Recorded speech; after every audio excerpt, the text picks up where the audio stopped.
सभी बहनों और भाइयों को जय मसीह की। प्रभु यीशु मसीह के नाम में आप सभी को सलाम। तो हम SSTV की तरफ से आप सभी का धन्यवाद करते हैं और खास करके हम धन्यवाद करते हैं आप सभी का जो हमारे चैनल को, हमारे एक एक पाठ को आप बहुत ही ध्यान से और प्यार से देखते हैं। एक बार फिर से प्रभु यीशु मसीह के नाम में सलाम।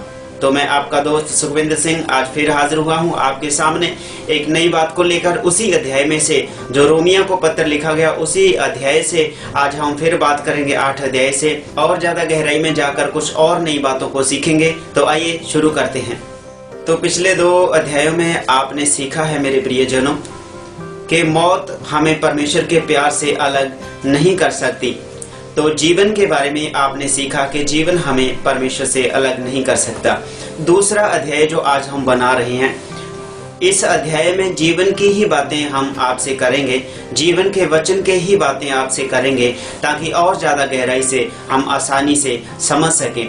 मैं भी सीखूं और आप भी सीखें, मुझको भी बरकत मिले, आपको भी बरकत मिले। परमेश्वर आप सभी को आशीष दे। तो जीवन की बातें जो पिछले अध्याय में हमने आपसे की कि जीवन हमें परमेश्वर से अलग नहीं कर सकता। अय्यूब के जीवन में बहुत सी विपत्तियां आई। उन विपत्तियों के दौरान उसके बाद में जो प्रतिफल परमेश्वर ने उसे दिया, सो कहने का भाव मेरे कहने का आधार सिर्फ यही है कि जीवन में चाहे कोई कमी हो, चाहे कोई ज्यादा बढ़ोतरी हो, तो परमेश्वर से हमें अलग नहीं कर सकता ये जीवन। इसी बात को लेकर हम आगे चलते हैं। अभी आपको बताते हैं कि जीवन हमें क्यों नहीं अलग कर सकता, या फिर जीवन में ऐसी कौन सी बात है कि हमारा जीवन परमेश्वर से अलग नहीं कर सकता। जो संत पौलुस ने कहा, ना ही जीवन, कहने का अर्थ यही है कि ना ही जीवन हमें परमेश्वर से अलग कर सकता है। क्यों नहीं कर सकता? आइए एक आयत को हम परमेश्वर के पवित्र वचन मत्ती की अंजील उसके 28 अध्याय उसके 20 आयत में जो लिखा है उस अध्याय को आपके सामने लेकर आते हैं। Book of Matthew 28 verse 20। और देखो, मैं जगत के अंत तक सदा तुम्हारे संग रहूंगा। तो मेरे प्रियजनों, जब आपको पहले अध्यायों में हमने आपको बताया कि लाजर की मौत हुई, लाजर के जीवन में विपत्तियां थी, वो भी मर गए, लेकिन उसका जीवन, उसकी मौत भी परमेश्वर से उसे अलग नहीं कर पाई। वो परमेश्वर की बल्कि अब्राहम की, जिसे हम अब्बा कहते हैं, उसकी गोद में जाकर बैठा। अय्यूब का जीवन, उसके जीवन में विपत्तियां आई, बच्चे छोड़कर चले गए, बीवी छोड़कर चली गई, सारा धन दौलत, भेड़ बकरियां खिलर गए, सब बिखर गया। उसका जीवन भी उसे परमेश्वर से अलग नहीं कर पाया, बल्कि वो भी उसे अलग नहीं कर पाई जिसके साथ उसके जन्मों का बंधन था।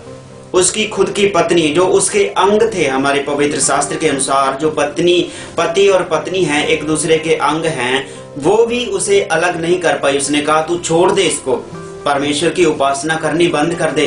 क्या दिया? सब कुछ तुझे छीन लिया। लेकिन उस भले मनुष्य ने, अय्यूब ने जो कहा, जो अच्छी चीजें हैं वो तो लेते हैं, लेकिन जो बुरी चीजें हैं उनको कौन लेगा? हमें ये भी स्वीकार है, जो परमेश्वर दे हमें वो कबूल है। परमेश्वर को उसने छोड़ा नहीं। तो इसीलिए पर जब परमेश्वर हमारे जीवन में हमारे साथ है, मत्ती की अंजील में लिखा कि और देखो, मैं युग के अंत तक, इस संसार के अंत तक मैं तुम्हारे सदा सदा संग रहूंगा।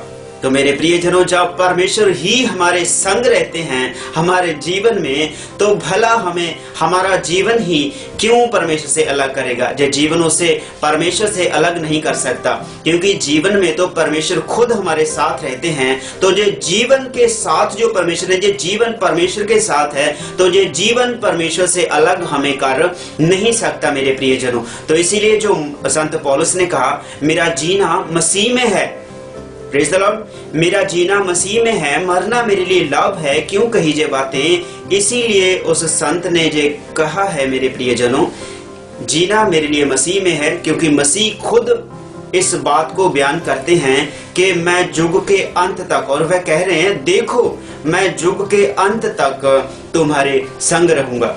तो मेरे प्रियजनों, ना तो मौत हमें परमेश्वर से अलग कर सकती है, ना ही ये जीवन हमें परमेश्वर से अलग कर सकते हैं। जीवन में परमेश्वर खुद हमारे साथ हैं, तो ये जीवन भला परमेश्वर से हमें क्यों अलग करेंगे। ये जीवन खुद हमें परमेश्वर के पास लेकर जाते हैं। ये जीवन हमें खुद परमेश्वर के पास लेकर जाता है, तो ये जीवन परमेश्वर से अलग हमें नहीं करता, बल्कि परमेश्वर के पास लेकर जाता है। मेरे प्रियजनों, जीवन में परमेश्वर है, परमेश्वर में ही हमारा जीवन है। मेरे प्रियजनों, तो परमेश्वर का दिया हुआ जीवन परमेश्वर से अलग आपको नहीं कर सकता। मेरे प्रियजनों, आप विश्वास रखें और प्रभु में बने रहें। तो मेरे प्रियजनों, आपने इन वचनों को गौर से सुना। छोटी छोटी बातें हैं, लेकिन बहुत ही महत्वपूर्ण बातें हैं जो हमारे जीवन में हमें बताती हैं कि क्या हमें करना चाहिए और क्या नहीं करना चाहिए। मौत हमें जुदा नहीं कर सकती परमेश्वर के प्यार से, जीवन हमें अलग नहीं कर सकता परमेश्वर के प्यार से। मेरे प्रियजनों, आप सभी ने इन अध्यायों को, इन वचनों को बड़े प्यार से गौर से सुना। परमेश्वर आप सभी को आशीष दे। मिलते हैं नए अध्याय में प्रभु यीशु मसीह के नाम में। आमीन।